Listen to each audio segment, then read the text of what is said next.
This video contains heavy spoilers for Pokemon Legends ZA. You have been warned.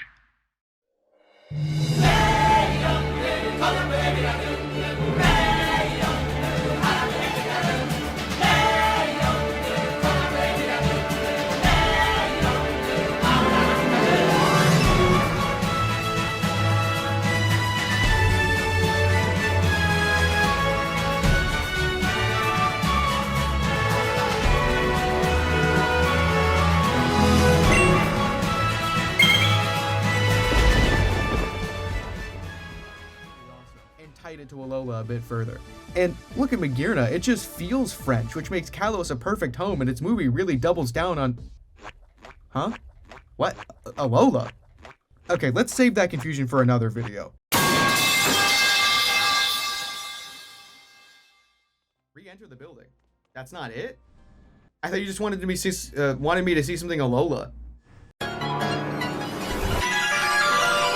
Welcome to the NovaLeague, I'm Gremlin, and way back when I started my Shiny Alola Dex quest, Pokemon fans already knew what to expect for the next entry of the series, as Legends ZA was announced in February of 2024, and by February of 2025, I was ready to hunt the Shiny Mythicals for this project, Marshadow and Zeraora.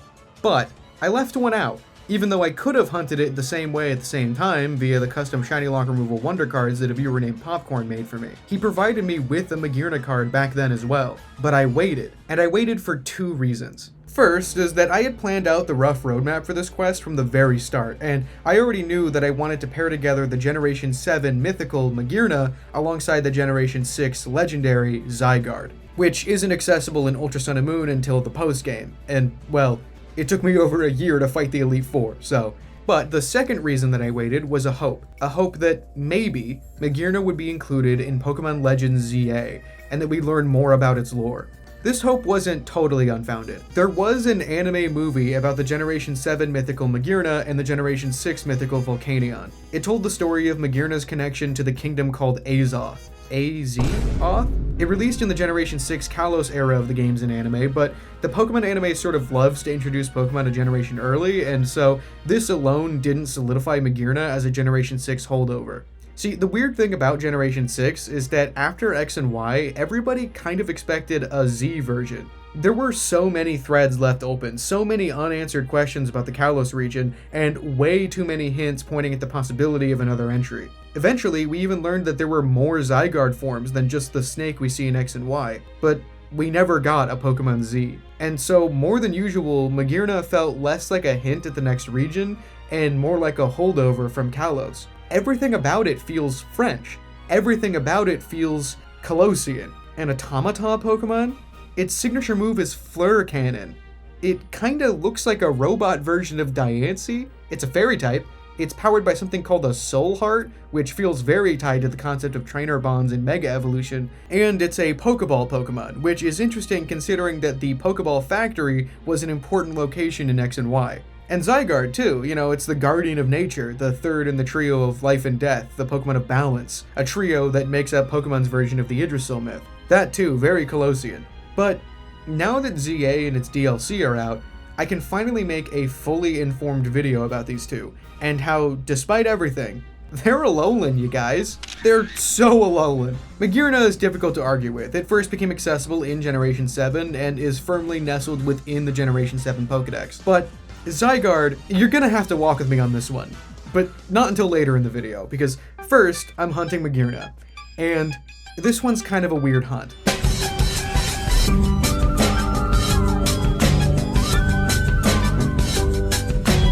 So obviously, if I want to get the shiny forms of every single Generation 7 Pokemon, I'm gonna have to break the rules a bit, and as we venture further into the decks, this is gonna come up more and more frequently. I'm doing lock removals, and I'm doing a lot of them, even when they aren't totally necessary, like for Beware. And before you call this cheating, which it is, remember that these hunts are still at the full odds. I suffered for that bear, I really did. And while the eventual Zygarde hunt later in this video is also a lock removal, this Magearna hunt is maybe the cheatiest of the lock removals in this entire series. Unlike a lot of mythicals until recently, Magearna is actually repeatedly accessible in the Alola games by simply scanning a QR code and picking up a gift from the Howley City Mall. The Magearna you get, however, is this form of Magearna. And in Generation 7, it might be the most shiny locked a Pokemon can possibly be, because even if I did remove the lock and hunt for its shiny still wouldn't be shiny. And this isn't a case like Marshadow where the shiny looks the same until it doesn't attack. This is literally the same. There is no difference. Oddly, in Generation 8 and onward, and in the Pokemon anime, this form of Magearna does have a shiny color palette, which looks pretty nice, honestly, despite its subtlety. But for whatever reason, this texture literally does not exist in Sun and Moon or Ultra Sun and Moon. And I'm gonna be honest, I don't want a shiny hunt for a Pokemon that doesn't even have a shiny. Well, maybe I'll do it once, but in this case, it just doesn't feel worth it to me. But Magearna has a second form, called Original Color Magearna. This, in lore, is what Magearna looked like back when it was originally built, colored like a Pokeball.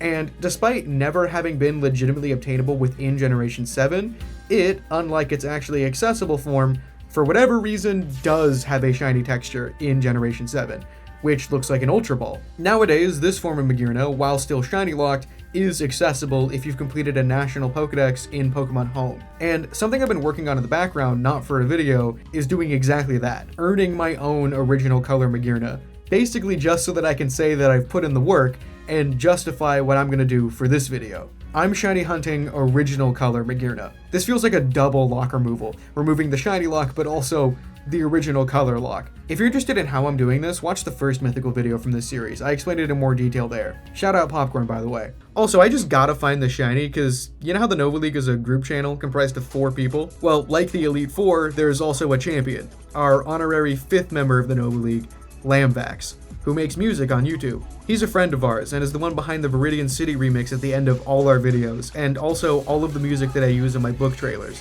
I mention him because, well, Magearna is his favorite Pokemon. Of course I gotta highlight it. But now that we've got all the technical stuff out of the way, let me explain why I think Magearna definitely feels Alolan. And you're gonna hate me, because it's actually super simple. And also, it's only a theory.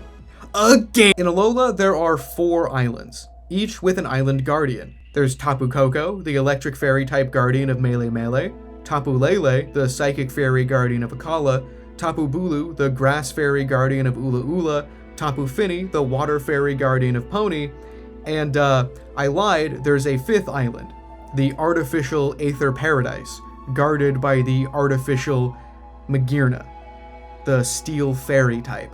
Not convinced? The Tapus can retract into their shells. So like, yeah, right? In fact, thematically, this just makes so much sense to me, as the Alola games are sort of all about the intersection of nature and technology, about invasive species, and the clash against established nature and modern progression. Hawaii is the perfect inspirational choice for this storytelling, as it's experienced a ton of ecological issues and clashes against invasion throughout its entire history and prehistory. The Aether Foundation is a conservation group aiming to protect Alola, but in doing so, it's become an invasive force. An artificial island, creators of the artificial Pokemon type Null, harbingers of the alien Ultra Beasts upon the region. This theme of invasion and artificiality is visible as early as Route 1, as I talked before about the inspiration behind Alolan Rattata and Yungoos being the real story of Hawaii's attempt to fight the invasive rats with imported mongoose. This theme will come up again when I talk about Type Null being created to fight the Ultra Beast. It will come up when I talk about the Ultra Beasts themselves, obviously, but also the box legendaries, aliens to Alola in their own right. And this theme will also come up when I hunt the Island Guardians, the Tapus. And speaking of forces of nature fighting to protect the balance of, oh my god, I'm describing Zygarde, I'll have more to say about that later in this video too. But before I hunt Magearna, let me just say that I believe that Kalos and Alola are intrinsically linked. And it seems odd on the surface considering that one is based on France and the other on Hawaii, but you have to remember, the world is a small place. I'm no historian, but France did invade the Kingdom of Hawaii in 1849. I'm sure there's a lot more there that people smarter than me can pull from. And what I find interesting about Magearna's inclusion in Legends EA in the post-game of the DLC is that you gain access to it from Quasartico Inc., a foreign company in Lumios that, for whatever reason, is super Alola coded. And by that, let me work my way up from the loosest connections to the strongest. Quasartico looks a lot like the Aether Foundation. Its CEO, Jet, has crescent moon earrings. The building is surrounded by palm trees that look a lot like Alolan Exeggutor. More so than palm trees usually do, in Pokemon anyway. An NPC spreading Alolan Raichu propaganda is posted up right outside of the Quasartico building. Vinny asks for a Mimikyu for his daughter. Vinny also has a team of Pokemon all accessible from the Alola region, and his ace is an Alolan Pokemon, Drampa. Also, Quasartico as a company has the goal of ecological preservation, of melding the natural Pokemon world with the city of Lumiose. The goals align pretty strongly with Aether Paradise. And as a side note about Drampa, I believe that the reason it is even in the Kalos Dex in the first place is because Vinny brought it there. The first Drampa you see is the one that he sends out, and you don't get access to encountering one until like the end of the game. And Quasartico is outright stated as creating the wild zones to introduce wild Pokemon into Lumiose. Drampa is introduced into Lumiose later. I think Vinny might be from Alola, if not the entire organization. I would not have accepted any other way of getting Magearna in ZA than through Quasartico, and I'm so happy to see that that's exactly how it happens. Now, how an artificial Pokemon has a Mega Evolution, that I have no idea. Though, when it comes to Mega Evolution in Alola, I'll have more to say when I get to Zygarde, but tangentially related, I find it interesting that the plot of ZA is about rogue Megas going through intense pain and the players saving them. Karina makes mention of the fact that Mega Evolution is about the bond between trainers, and it makes her upset to think about the pain that they're going through when Mega evolved against their will. And in Sun and Moon, when you gain access to Mega Evolution and can read the Pokedex entries for Megas, they're all described as being painful and torturous. And given the time frame of when ZA takes place, I wonder if these Dex entries are informed by the research of Rogue Mega Evolution. But anyway, all this to say, I think that waving off certain connections as nothing more than holdovers from the Scrap to Z version is too simple of a cop-out explanation, and it doesn't give enough credit to the world building of Pokemon, which I think that and the music are probably the two things that remain strongest about the franchise, regardless of how you feel about the quality of their games as of late. They clearly really care about the lore. And I think there's 4 major points against the idea that some of the things made for Pokemon Z were just tossed into Alola thoughtlessly. Those being the strange souvenir in X and Y hinting at Alola, the fact that Z moves are called Z moves, the Melee Garden, which I'll explain why that's important later, and the simple fact that Pokemon Omega Ruby and Alpha Sapphire exist at all.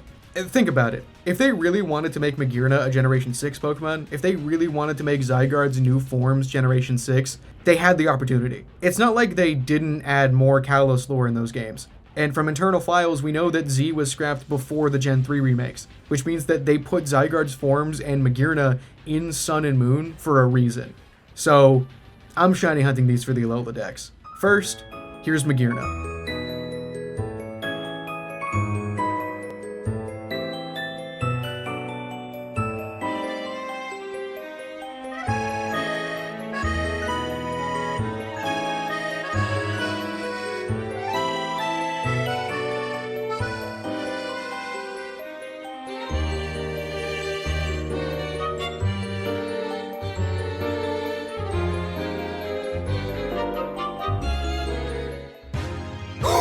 Yes! Oh! That looks so sick! Oh! I don't know why that got me so much. Oh, that really got me. There it is! First shiny of the new year. No way! Oh! Oh my god, look at that! Unbelievable! That's so cool! Oh, wow. I was a little upset about going over odds, but the resets are quick. I hit odds today. This is its form from almost 500 years ago. Its body is nothing more than a container. Its artificial heart is the actual life form. Wow. Such an interesting Pokemon. Look at that little animation it does. Does it have the, does it do the flower one here? I don't think so. We're gonna have to check this out. I do have a name for this, actually. Let me make sure I'm thinking of the right thing. Oh, it fits perfectly. This is Queen Cherry, which is a very minor character in Joe Wizard. Reminds me of the vibes, more so the non-shiny than the shiny, but still, let me save. If I'm remembering correctly, actually, I think this might be... Oh my god, yeah, it is. That is my 178th total shiny for the Dex Quest, but if we're talking Ultra Sun specifically, like that cartridge, that's shiny number 100 for that cartridge, which is way ahead of Ultra Moon at only 73 in comparison, but that's almost entirely because of Wormhole Wednesday. So Ultra Sun's got an unfair advantage there. So we gotta check this out. I'm guessing quirky. Let me save again. Oh, wow, I'm really excited about this. This is such an interesting hunt. Not or neutral nature, that is naughty, which is an interesting nature for this. Like, it's not good. It's not bad, I don't think, though. Wow, what an interesting shiny. I gotta check this out in Refresh immediately because I'm interested to see if they have some of the more specific. That is the back of a Mudsdale. You're not Magearna. I'm not actually sure if the little flower animation happens in the Gen 7 games. I haven't really played around with Magearna too much. Look at that. The gear is white, but like the body is like a bluish white. Oh, wow. You high five? I imagine probably not. Interestingly, this is the same file that found Marshadow. Look at that. So weird. Oh, and your eyes glow? So this is the soul heart thing in the middle.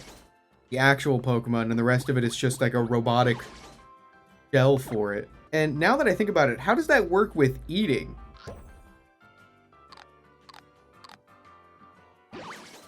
I mean, you eat it, but like how? Doesn't seem to be wanting to do the little flowery animation. What a weird Pokemon.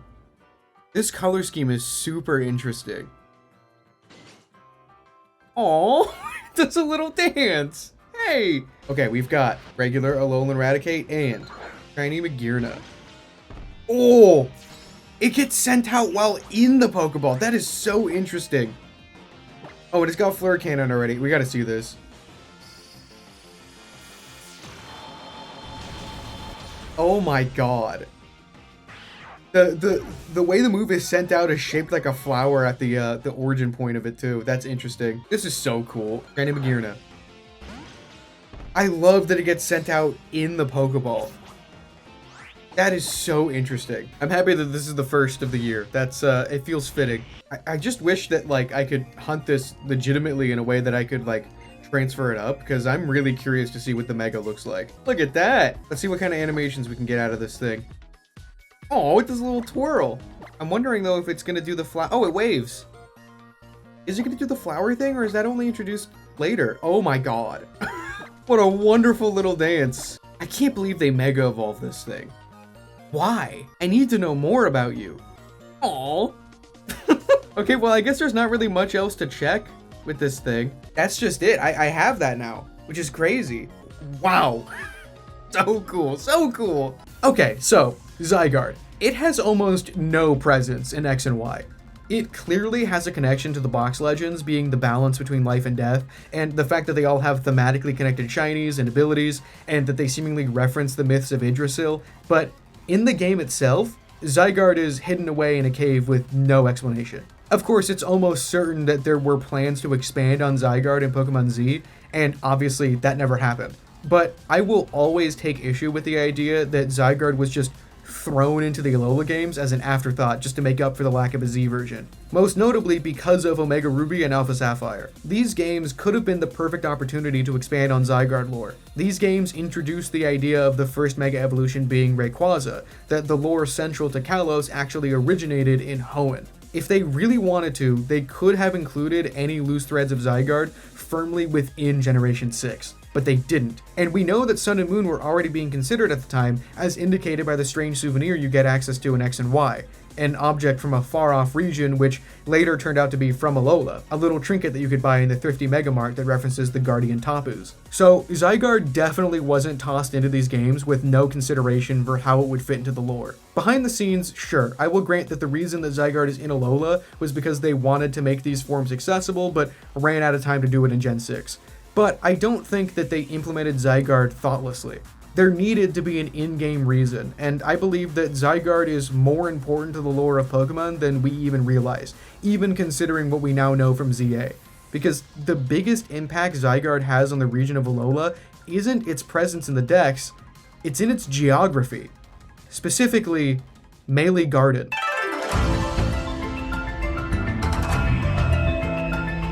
I was condemned to 2 months of Arachnid hunting in this cursed place, and I had a lot of time to think about it. And it makes no sense, on the surface anyway. Melee City in Alola is canonically a culturally Kanto and Johto-based city. There are several references to this. Countless NPCs point out that they're from Johto. There's also a tourist trap Kanto-style gym in the city, and a Nugget Bridge reference in the garden. There's also the Sushi High Roller, a very Japanese restaurant that notably was introduced in X and Y and made a return in ZA. But anyway, also in the garden is a series of ponds in the shape of 50% Zygarde. What does Zygarde have to do with Johto? There were no obvious connections at this point in the series. Also, you may be yelling at your screen right now because I'm actually wrong. An NPC outright states that this is actually supposed to be in the shape of Gyarados, which makes a lot more sense as a Lake of Rage reference and fits a lot more into the Johto and Kanto vibes, but is it shaped like Gyarados? I mean, there's the open mouth, sure, but like, what are these? That's a fin for sure. But why is it so front heavy? Obviously it's a lake and it's not literally in the shape of that Pokemon. But notably, an NPC says it's shaped like Gyarados, but the map description says it's shaped like something. I think there's room for interpretation here. And I'll get back to this, but let's leave this thread open for a second. I have no qualms with admitting that Zygarde is a Generation 6 Pokemon. No ifs, ands, or buts about it. This Zygarde is a Generation 6 Pokemon. So why am I hunting it for the Alola Dex? Because this Zygarde and this Zygarde are Alolan. And if you don't want to give me that, fine. At the very least, they are Generation 7. The first time that you can get 10% in complete Zygarde is in Generation 7. And so, inarguably, I need a shiny 10% Zygarde if I want to consider my Generation 7 living dex complete. But it goes beyond that. Personally, the reason that I love Zygarde is because of Sun and Moon. In the first installments of Generation 7, the Alola region was covered with hidden Zygarde cells that you could collect during your playthrough, and on Ula Ula Island, you could visit an Aether Foundation outpost and combine 10 cells together to create a 10% Zygarde. I used one on my first playthrough team. This ground dragon type dog fascinated me. I got into the main series of Pokemon games with X and Y. Seeing Dexio and Sinnoh return to explain Zygarde was super interesting to me. I loved how it felt like connecting the Pokemon world, linking the lore not of regions, but of the world. Have you ever found it odd that the deities of time and space are contained to Japan, or that life and death live in France? To me, Zygarde is the legendary of the entire Pokemon world. I find it incredibly fitting that its lore is split between generations, that it has as much acclaim to Kalos as it does to Alola. And I believe it goes even deeper than that. Sure, its connection to the Yggdrasil myth forms a trio with Xerneas and Yveltal, but at the same time, its identity of being a guardian of nature and a protector of balance in the ecosystem feels so intrinsically linked to the themes of the Alola region. It's no wonder its cells scattered across islands that themselves had nature guardians. And I was hoping that in ZA we would get some elaboration on this. And luckily, we did. After you catch Zygarde, L approaches, and he says the following. When Zygarde used up its strength protecting Pokemon from the light of the ultimate weapon, its parts scattered to far-off places, absorbing the power of those lands and seeking humans who would give it aid. And now that I think of it, those moves that Zygarde used when it Mega Evolved, they remind me of Z moves, like those used in the Alola region. But perhaps I'm reading too much into it. You and me both, L. You and me both. What he's saying is that in X and Y, Zygarde basically exploded into cells and scattered across the Pokemon world, which is why it's in its 50% form in the postgame, and also why its cells appeared in Alola. He says that it absorbed the power of those lands and sought humans to aid it. The trainer in Sun and Moon combines the cells into a 10% Zygarde, which I feel originated in Alola. It gains strength, more cells, until it can become its 100% form again. And I think that what L says is right, that this Mega shows signs of Z-move usage. I think that its Mega is new in ZA, both in reality, in that it didn't exist until ZA, but also in the lore, as in it was created in that moment. We see the Pebble become a Mega Stone. Zygarde discovers that power in that moment because of its basically training arc in the Alola region. The move that it uses that L compares to a Z move is called Nihilite, or as a direct translation from Japanese, light that returns to nothing. The last time that Pokemon invoked the word nihilism, as is referenced in Nihilite, was with the Pokemon Nihilego, central to the plot of Sun and Moon. And the Japanese name of Nihilite being light that returns to nothing sounds a whole lot like Ultra Necrozma's Z move, light that burns the sky. And what is Ultra Necrozma if not a Mega triggered by a Z crystal, or perhaps a primal form? Why are they called Z moves? Marshadow is the only Alolan mythical included in ZA that didn't get a new Mega, and this makes sense. It has something called a Zenith form that is on full display when it uses its signature Z move, a move that makes a Z shape. Zygarde's moves do the same thing.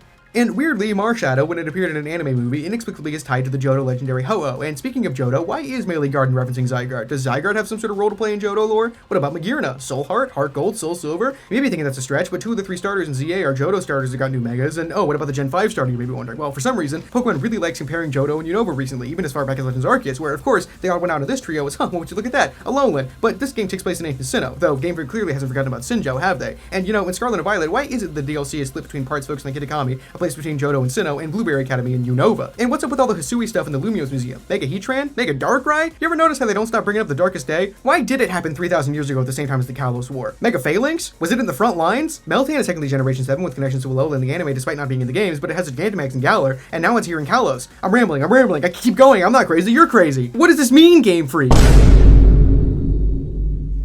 Clearly, there's something here. What it is, I don't know. All I do know is that Zygarde isn't a Kalos legendary. It has just as much a role to play in Alola, and I think that either you consider Zygarde to be both a Kalos legendary and an Alolan legendary, or neither. A legendary of the Pokemon world as a whole. And personally, I think that's where I land. And ignoring ties to regions, at the very least, we can agree that Zygarde is as much Generation 6 as it is Generation 7, as its lore is split between both, and that much is acknowledged in plain text in the game all about Kalos and Zygarde. I'm very happy that there exists a Pokemon in my favorite games that is so tied to the games that I started with, really. And for as much as I love Generation 7, I feel that Zygarde, above all else in its decks, really highlights that generations are a fan-made distinction, and that the world of Pokemon is just that, a world, and it's all connected. I just remembered that this is a shiny hunting video. So here's the shiny.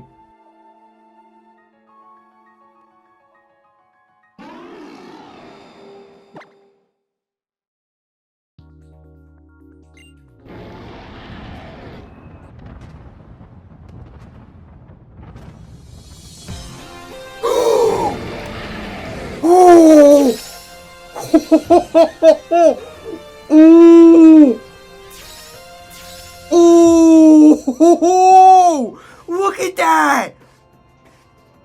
No way, it's an Ultra Sun again! Look at that!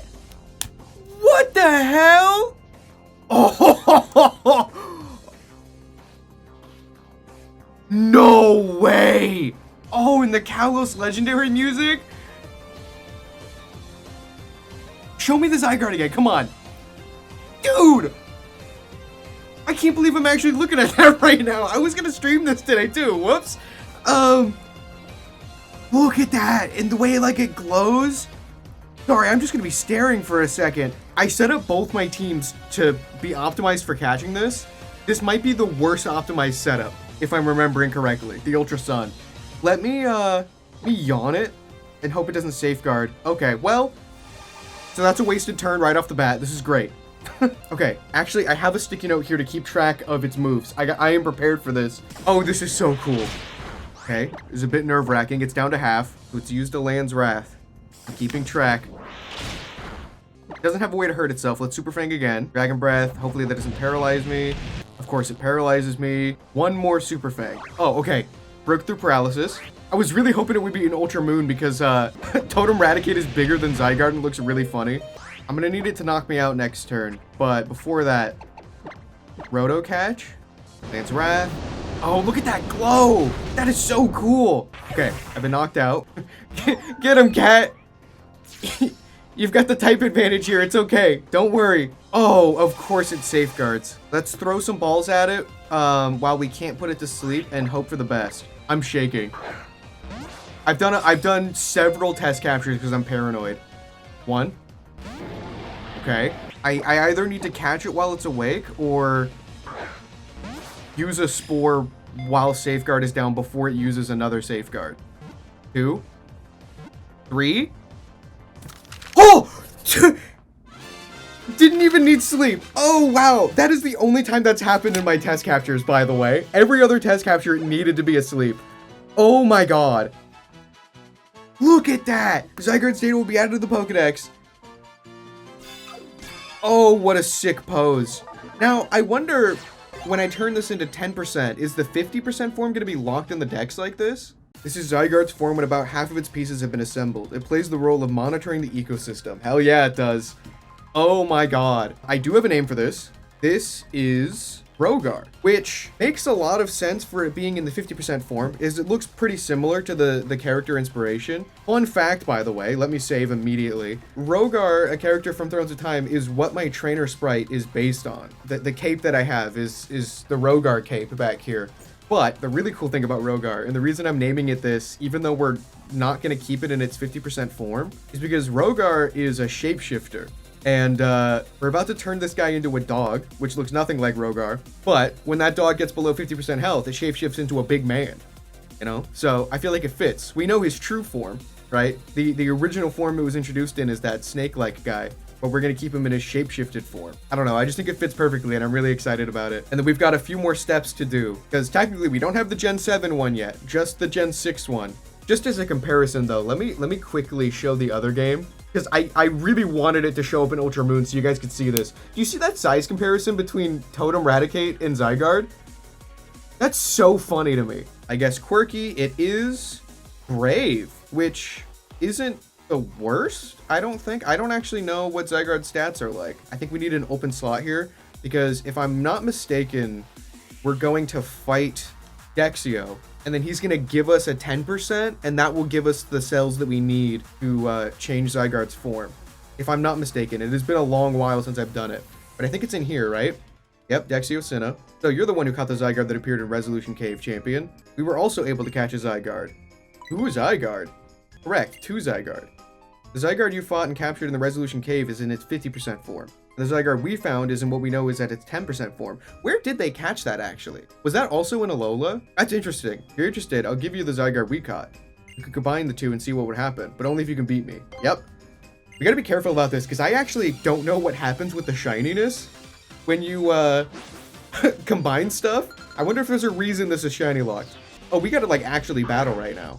Got a regular Espeon and shiny Zygarde. Dude, that is so bright. That's so cool. Zygarde, I don't think you're going to be doing anything good in this situation. Let's switch to SCS here. I kind of forgot I'd be doing like a full-on battle in this video. Psychic. Don't kill me. Oh, well, you know, it's been a while since I've used SCS. Okay, probably Adam should be fine here. Assuming I outspeed. Spectral Thief. Outspeeds. Oh. Okay. Well, I lived, and I should outspeed. It's a slow king, but we're in dangerous territory here. All right. Fine. Adam goes down. Okay, let's see what Rogar can do. I was kind of saving it for the 10%, but... Wow. That is so crazy. Such a good shiny. I know that's not like a hot take. I think this is a widely appreciated shiny. Look at that when it glows, though. I gotta EV train this and stuff, because like once this is a 10%. Oh my god. Once this is a 10%, I think it's gonna be a permanent team member. I've been so anxious to get around to doing this hunt. Okay. Oh, I avoided it. Okay. All right. Oh, that's so cool. This is the only time I'll ever see it as 50% though. 10% or nothing for me. Gotta send in Zygarde. I'm certain that this is gonna beat me up right now. That's fine. Rogar goes down. Go, my crab. That's so cool. That's so cool. Icar Abominable. haven't even talked about the fact that we know that this guy's got a Mega now. I like Crabominable so much more than I did before, and I didn't even think that was possible. I love ZA. Okay, Zygarde's down. We win. Okay, let's see how this works here.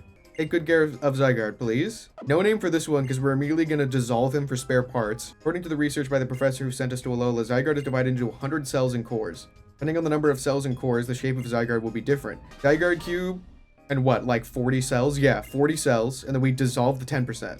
Zygarde is said to maintain the order of the Kalos region. So then why is it in Alola? Does it have something to do with the Ultra Beasts that have appeared? I forgot about that bit of the lore, actually. It came here to protect the environment, right? From the invasive species? Yes? Who knows? Maybe Zygarde itself will tell us someday. It did! In ZA it did!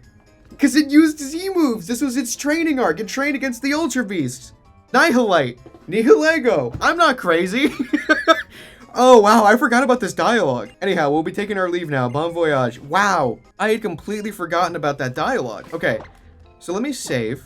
We've got a 10% Zygarde in our party, and if I go up to the reassembly machine, I have 40 cells. I would like to separate specifically our non-shiny 10% Zygarde. When separated, the Zygarde cannot be put back together. You'll lose all its moves, ribbons, everything about it. Yeah, okay. Wow, that is crazy. Okay, 10% has been separated. Assembly. Using Zygarde and the Zygarde cube. And it will maintain its shininess, yes? Okay, it's still the fainted 50%.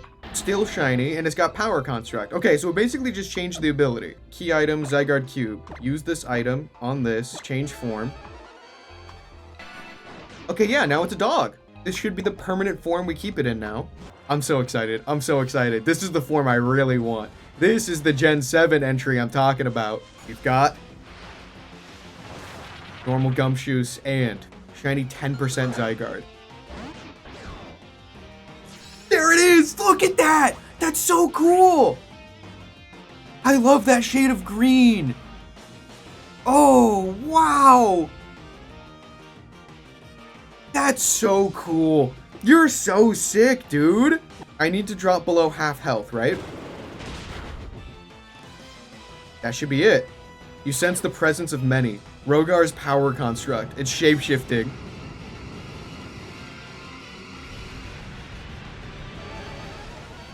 Oh my god. Look at that. That's huge.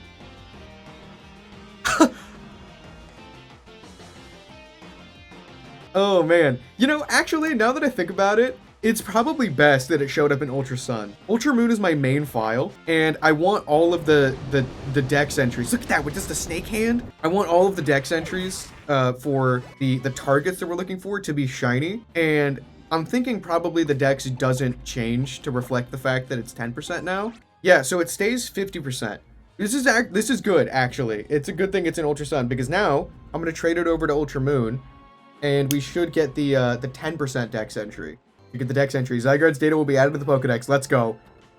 Oh my god, that's so much better. Listen, I'm sorry to anybody who prefers the Gen 6 50% Zygarde, but I mean, come on. The dog is where it's at. This is so much more interesting to me. Ground Dragon type dog. Born when around 10% of Zygarde's cells have been gathered from all over. This form is skilled in close range combat. Oh my god, look at you. Look at you! Why do you have to be shiny locked, man? I would have hunted this guy in Sun and Moon when it came out if it wasn't locked. I love 10% Zygarde. And I have to admit, through all my chaotic rambling and lore justification for Zygarde being a Alolan, at the end of the day, the only reason I so heavily associate it with Gen 7 and Alola is because I used one on my first ever team. It's still in my Pokemon home. Look at you dance. It's named Cybercoda after one of my dogs at the time. I've got a lot of personal attachment to this guy because of Gen 7. So, let me have this. Oh, what a crazy Pokemon. I'm so happy to have it. And I'm very excited to work on the video that you just watched. So, thanks so much for watching. Like and subscribe. We've got more Alola decks coming up and more ZA stuff. Guys, It's the new year. It is 2026, and I'm looking at how much of the Alola decks we have left, and I gotta say, this year, the 10th anniversary of Sun and Moon, this might be it. But stay tuned, because you don't want to miss it.